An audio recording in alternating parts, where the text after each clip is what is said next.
Today, as I'm recording this talk, is the first Advent. In Germany, we have an ancient tradition of an Advent wreath with 4 candles. So today the first candles would be lit, and so on, until all 4 candles are lit. And then, of course, it is Christmas. So this tradition is really an ancient ritual that prepares us for the coming of that very special time of the year. And ritual and ceremony is something I would like to talk to you about. See, we are more ritualistic beings than we realize. So many of our daily activities are rituals that are not necessarily meaningful or done consciously, but they are deeply embedded in our awareness and our consciousness. I believe humankind from early on has used rituals for different purposes. Number one, it connects us to the divine. It sets the stage for that deeper connection and whatever you want to call the divine. Rituals can be done individually or in a community, and there are so many different ways of accessing that very sacred act of connecting with the divine. Some of you may, when you first hear the word ritual, you may think, that sounds a little bit like paganism or witchcraft. But that is not true, because rituals are embedded in all the world religions, as well as many, many native traditions. Among the most commonly known rituals or ceremonies that we have firmly embedded in our culture is the Christian sacraments, or the rituals of baptism, wedding, funerals, memorials, and so on. There's many, many more, depending on the flavor of Christianity that you adhere to. But other religions have it as well. Faithful Muslims are asked to give on a regular basis, to pray daily, and then once in a lifetime there is that journey to Mecca. All of these are rituals. And for example, in the Jewish faith, you have bar mitzvah or bat mitzvah, which is a coming of age ritual. And that is one that is very commonly found in so many different expressions around the world, really. Some of the more native rituals may even be challenging for the young men or women. Well, they're not yet. It's the becoming of age. So they're maybe, let's say, teenagers. But in sustaining and going through the certain rituals, they may prove themselves to be worthy of being called a man, or in the process of becoming a man or a woman. For example, in the Amazon, I recently heard that the young boys at the age of about 12 or 13 have to endure a very painful ritual where they're wearing gloves into which fire ants are woven into. And they have to wear those for 10 minutes and suffer excruciating pain, but they can't flinch because they have to prove that they are ready to access that next stage of their lives. In Mexico, we have a much gentler ritual. It's called quinceañero. Quinceañera. I hope I say it correctly. So when a girl is 15 years old, she gets to have a big celebration with gifts and beautiful dresses. So that's a kinder ritual, but it's still a ritual.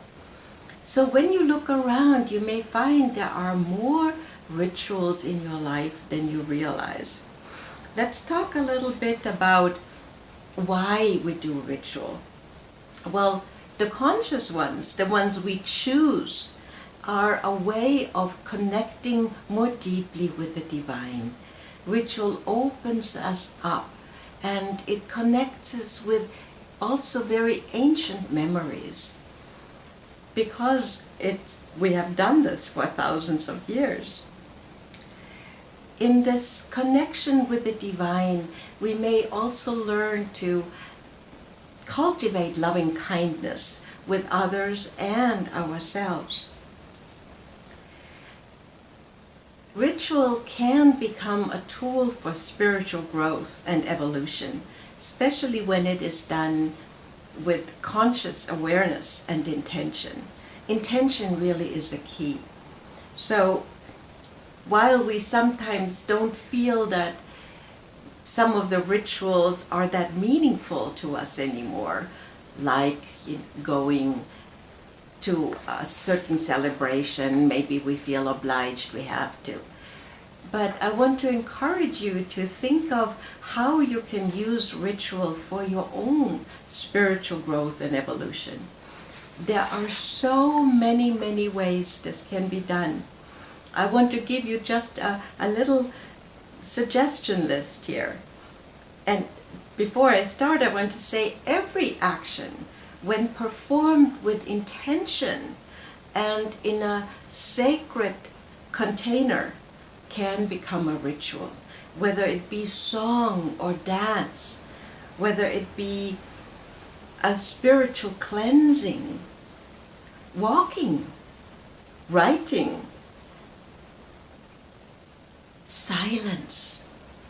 In silence, when there are no distractions, we can really connect deeply to that spiritual core within us that connects us to Source. Bathing can be a ritual. The process of speaking affirmations, when done again with strong intent, is a powerful ritual. Giving, now we come up on the Christmas season, and of course a lot of our gift giving has become ritualized in the not so positive sense of the word. But have you ever experienced a spontaneous giving that is so joyful? And of course, even with Christmas giving, when the gift is given with an open heart and a true appreciation and gratitude for the other person, it can be considered a ritual. Or if it is maybe self-made, if a lot of care and attention have gone into it, it becomes sacred just by that. Grieving the loss of a loved one is often a ritual that is both performed individually and in a group. See, some rituals are done just for us, ourselves. Others do require a community. And so, depending on the occasion, you will know what is the right format for you.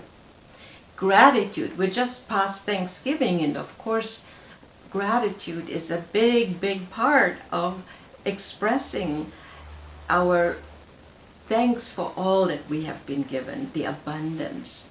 And so we may say a prayer at the dinner table, and we may say a prayer of gratitude on other occasions.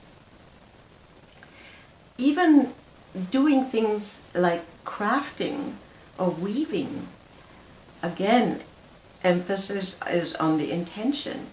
And weaving can become a very sacred, conscious act. And it's not just the final product, it's in the process of creating. Drumming. Drum rituals, again, are very internationally known and celebrated. Full moon ceremonies, especially women relate a lot to that, and as women we are more attuned to the phases of the moon, so on a full moon ritual we may wish to acknowledge completion or release of energies. Time in nature, when it is not just walking without any purpose, but really becoming aware of everything that is alive around you and celebrating creation in that way. there you have a ritual. Of course, some Native American ways, such as sweat lodge, are also a cleansing ritual that at the same time can involve the honoring of ancestors. And that by itself, for example, the Mexican Day of the Dead, that is a ritual where the ancestors are celebrated and integrated into daily life. It's a very joyful event. So unlike what in our Christian tradition, November 1st is All Saints' Day or All Hallows Day, happens to be my birthday. And can you imagine, as a kid on my birthday, because it was All Hallows Day, I had to go to the graveyards and honor the ancestors. Later that was dropped, thankfully. So I want to encourage you to find your own ritual in a way that is meaningful and unique to you, and therefore infuse your daily living with the sacred. And remember, what we do with reverence for Source may be very, very beneficial to you, but it also sends out a ripple into the community.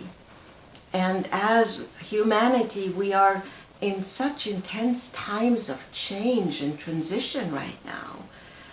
Maybe we're becoming what Eckhart Tolle calls the new human, where ego is scaled down significantly and where the divine infuses our daily living in much bigger ways. So feed your soul with rituals that you devise yourself, or make the rituals that are part of your daily life more meaningful. So as Christmas is upon us, choose wisely how you give, to whom you give, and above all, what your intention is. And as always, ritual is focused intention, it is prayer, it is gratitude. So have fun with that, and know that as you are creative in devising your own rituals, that your soul is benefiting, your connection to the divine is strengthened. I wish you a very beautiful, magical time of Advent. Thank you.